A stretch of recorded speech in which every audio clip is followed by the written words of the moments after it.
What's up, gamers? Today's going to be a quick one. I wanted to talk about Xbox's price changes because it made me cry, made me the big sad. So let us get straight into it.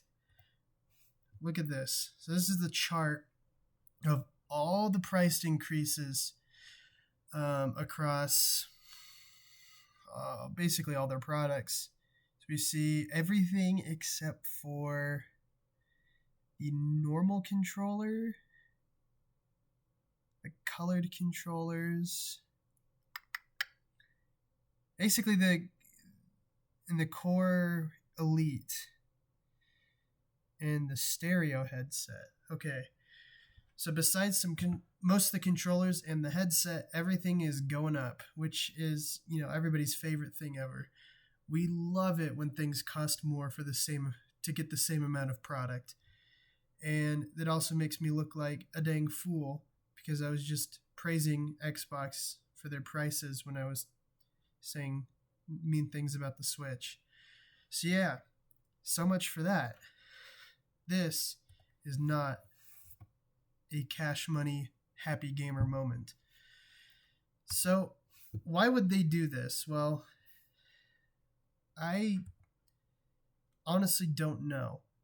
For a company that admits that they've lost the console wars, this is back in 2023, but it's not like things have improved. For a company to admit that, it doesn't really make sense to me why they would increase their prices. I mean, you could blame tariffs, sure, but we're talking about Microsoft. You really think Microsoft's bottom line is really that bad? I mean, I'm sure the markup margins on the consoles and stuff are huge. Like, they're losing profits. They're not losing money. Yeah, it just doesn't make sense to me. It causes me confusion. I mean, there's the obvious, they want to make more money. Obvious greed, but it's just confusing to me.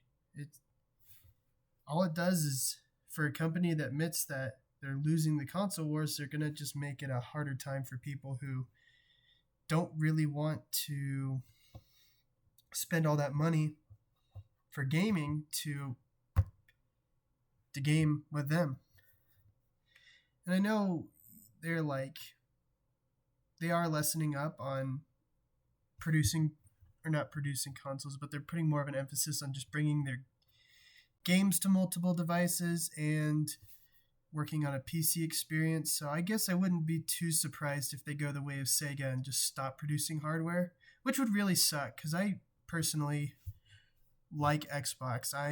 When it came to the console war, I was on Team Xbox. Doesn't feel good to lose, does it now? It's not great.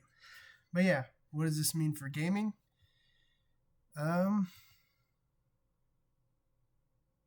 Yeah, that.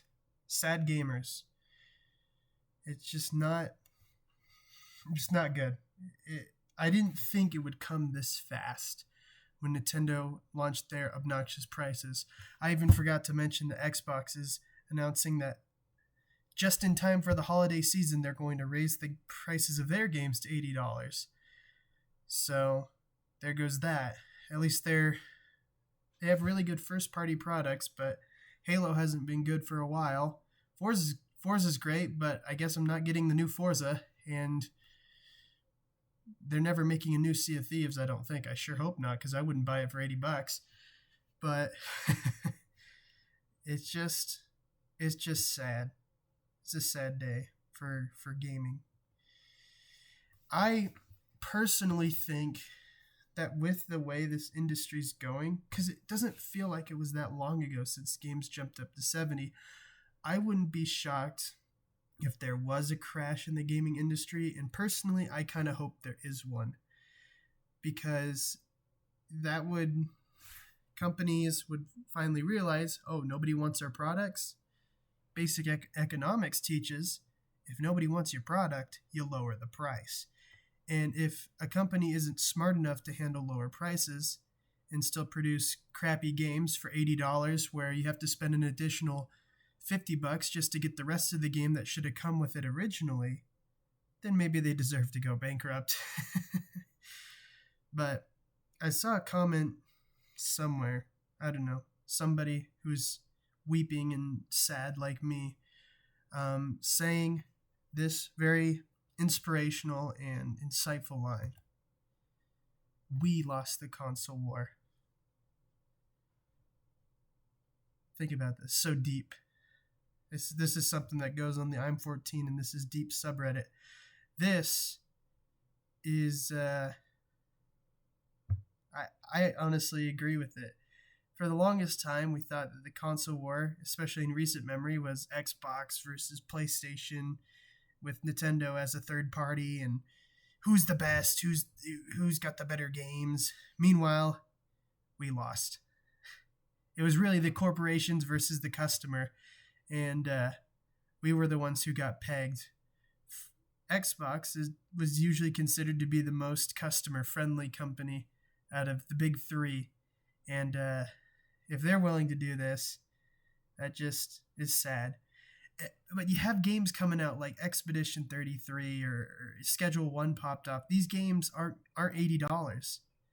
You know, Expedition 33 was made by like a handful of people in hopes and dreams, and they're releasing it for $50, and it's Game of the Year material. Schedule 1 was made by one dude and is an incredibly cheap game, and those games are popping off.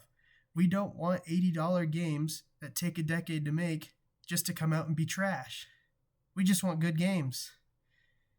So yeah, I hope this really made you feel better. I hope I really hope this put some good feelings, made you smile. If you want me to smile, please like, comment, and subscribe, and you can turn my sad tears into happy tears. I just felt like I had to talk about it. It actually rocked me to my core when I found out Xbox would do this. But yeah, that's all I got.